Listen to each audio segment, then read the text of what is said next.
26,000 চাকরি বাতিল মামলার পর কোথাও না কোথাও রাজ্য আবার একটা কিন্তু যে চাকরি বাতিল হয়ে গিয়েছিল। মধ্যশিক্ষা পর্ষদের বিরুদ্ধে অভিযোগ এসেছিল, অনিয়মের অভিযোগ উঠেছিল, দুর্নীতির অভিযোগ উঠেছিল, যে সেখানে যে নিয়োগ করা হচ্ছে, অর্থাৎ 2014 সালে যে টেট পরীক্ষা হচ্ছে, 16 সালে নিয়োগ হচ্ছে, সেই যে 16 সালের নিয়োগ, সেই নিয়োগের ক্ষেত্রে মধ্যশিক্ষা পর্ষদের একাধিক গাফিলতি ছিল।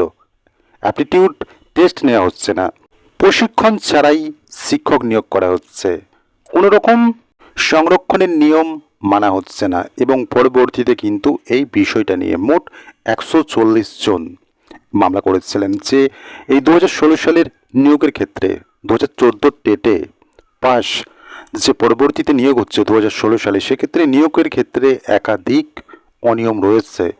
এই বিষয়টা নিয়েই কিন্তু মামলাকারীরা আঙুল তুলেছিল মধ্যশিক্ষা পর্ষদের দিকে। কার্যত পরবর্তীতে যখন এই মামলা গড়ালো কলকাতা হাইকোর্টে, তৎকালীন বিচারপতি অভিজিৎ গাঙ্গুলি কিন্তু একের পর এক অনিয়মের বিষয়গুলো খুঁজে খুঁজে বার করে পরবর্তীতে কি করা হলো, 32,000 চাকরি বাতিল হয়ে গেল। নির্দেশ দিলেন প্রাক্তন বিচারপতি অভিজিৎ গাঙ্গুলি। পরবর্তীতে তিনি কি করলেন, এই যে তিনি রাজনীতির ময়দানে আসছেন এবং কোথাও না কোথাও শাসক দল এই জিনিসটাকে তৎকালীন রায়ের সাথে জুড়ে দিতে মরিয়া, অর্থাৎ শাসক দল কোথাও না কোথাও এই জিনিসটা তো প্রতিপন্ন করতে চাইছে যে প্রাক্তন বিচারপতি বা বিজেপির সাংসদ তিনি বিগত দিনে যে সমস্ত রায়গুলো দিয়েছিলেন সেগুলো রাজনৈতিক উদ্দেশ্য প্রণোদিত, অর্থাৎ তার বর্তমানের অবস্থানের সাথে বিগত দিনের তার যে বিচারপতি থাকা সেটার সাথে জুড়ে দিতে চাইছে শাসক দল। কার্যত সেই জিনিসটা নিয়ে কিন্তু তারা কলকাতা হাইকোর্টে বিভিন্ন যুক্তি রাখছে এবং সাম্প্রতিককালে 32,000 চাকরি বাতিল মামলায় কল্যাণ ব্যানার্জি কলকাতা হাইকোর্টে সওয়াল করছেন। তিনি বলছেন বিচারপতি একতরফাভাবে সিদ্ধান্ত নিয়েছেন, ফলত তিনি চাকরি বাতিল করে দিচ্ছেন। যে রায়টাকে শাসক দলের বা চাকরিহারাদের যিনি সাম্প্রতিককালে আইনজীবী কল্যাণ ব্যানার্জি বলছে এটা সম্পূর্ণ আইনের পরিপন্থী, অর্থাৎ আইন বিরুদ্ধ।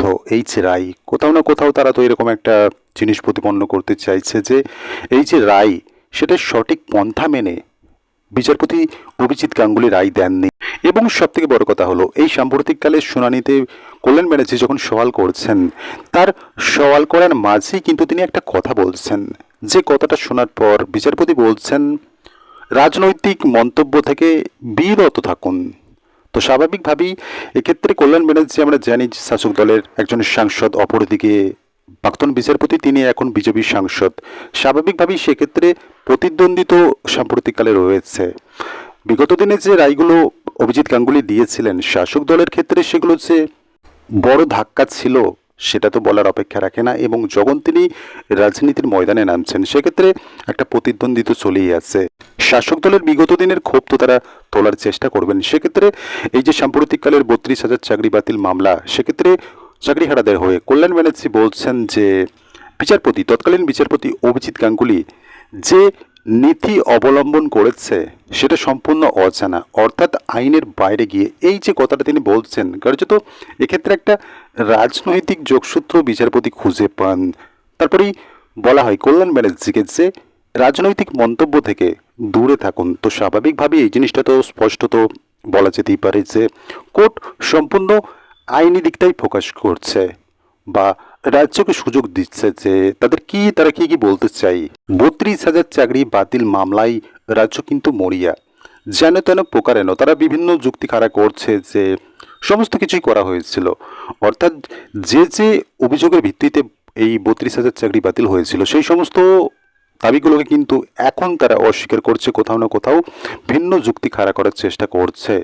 এবং স্বাভাবিকভাবেই যে অভিযোগটা করছে কল্যাণ ব্যানার্জি চাকরিহারাদের হয়ে যে সিবিআই তদন্তে যথেষ্ট অস্বচ্ছতা রয়েছে, এই সমস্ত অভিযোগগুলো কিন্তু করছে তৎকালীন বিচারপতির রায় নিয়ে। এবং পাশাপাশি তিনি বলছেন যারা মামলা করেছিলেন তারা চায়নি যে চাকরি বাতিল হয়ে যাক, সেক্ষেত্রে বিচারপতি কেন চাকরি বাতিল করে দিলেন, যেহেতু মামলাকারীরা এই জিনিসটা চাইলো না, চাইলে হয়তো বা বিচারপতি করতে পারতেন চাকরি বাতিল, সেক্ষেত্রে কেন বিচারপতি আগ বাড়িয়ে চাকরি বাতিল করে দেবেন। এটা নিয়েও চাকরিহারাদের আইনজীবী কল্যাণ ব্যানার্জি প্রশ্ন তুলছেন। কার্যত বিগত দিনে আমরা দেখলাম যে রাজ্যের এজি যিনি রয়েছেন এই মামলায়, অর্থাৎ রাজ্যের এজি কিশোর দত্ত, কার্যত বিগত দিনের শুনানিতে এই মামলায় বেশ কয়েকটি প্রশ্নের উত্তর দিতে গিয়ে কার্যত বেগ পেতে হয়েছে, থ এনে গিয়েছে। যখন তারা যুক্তি উত্থাপন করছে, যখন সেই প্রসঙ্গটা টেনে তার পাল্টা কিছু জিনিস জানতে চাইছে, কার্যত রাজ্যের এজি কিন্তু উত্তর দিতে পারছে না। এই মামলায় বিগত দিনের শুনানিতে রাজ্যের এজি কিশোর দত্ত সওয়াল করছিলেন এবং সাম্প্রতিককালে আবারও এই মামলার শুনানি হচ্ছে। সেখানে চাকরিহারাদের হয়ে সওয়াল করছেন কল্যাণ ব্যানার্জি এবং এই মামলার শুনানি হচ্ছে বিচারপতি তপব্রত চক্রবর্তী এবং বিচারপতি ঋতব্রত কুমার মিত্রের বেঞ্চে। তো স্বাভাবিকভাবেই রাজ্য বিভিন্ন বিষয় উত্থাপন করছে। সেক্ষেত্রে তাদের অবিরত একটা চেষ্টা চলছে যাতে সেই রায়কে যাতে কলকাতা হাইকোর্ট খারিজ করে দেয়, সেরকম একটা প্রয়াস কিন্তু রাজ্য করেই চলেছে। এই মামলায় রাজ্যের এই সমস্ত যুক্তিগুলো উত্থাপন করা যে এই যে রায় দেওয়া হয়েছে, প্রাক্তন বিচারপতি রায় দিয়েছেন, সেটা একতরফাভাবে তিনি সমস্ত কিছু সিদ্ধান্ত নিয়েছেন। তিনি যাদের চাকরি চলে যাচ্ছে তাদের সওয়াল করার সুযোগ দিচ্ছেন না, যারা ইন্টারভিউ বোর্ড ছিল তাদেরকে ডেকে তিনি প্রশ্ন করছেন, সেই কর্তব্যটা নাকি করতেন না। আদালতের ডেকে তিনি সেই সমস্ত বয়ানের ভিত্তিতেই তিনি এই রায় দিচ্ছেন, তড়িঘড়ি রায় দিচ্ছেন। এই সমস্ত বিষয় নিয়ে কিন্তু রাজ্য একের পর এক যুক্তি উত্থাপন করছে যাতে এই রায় কলকাতা হাইকোর্ট খারিজ করে দেয়। কার্যত রাজ্যের এই সমস্ত যুক্তি ধোপে টিকবে নাকি সেটা তো আগামী দিনই বলবে, যখন চূড়ান্ত রায় বেরিয়ে আসবে এই মামলায়।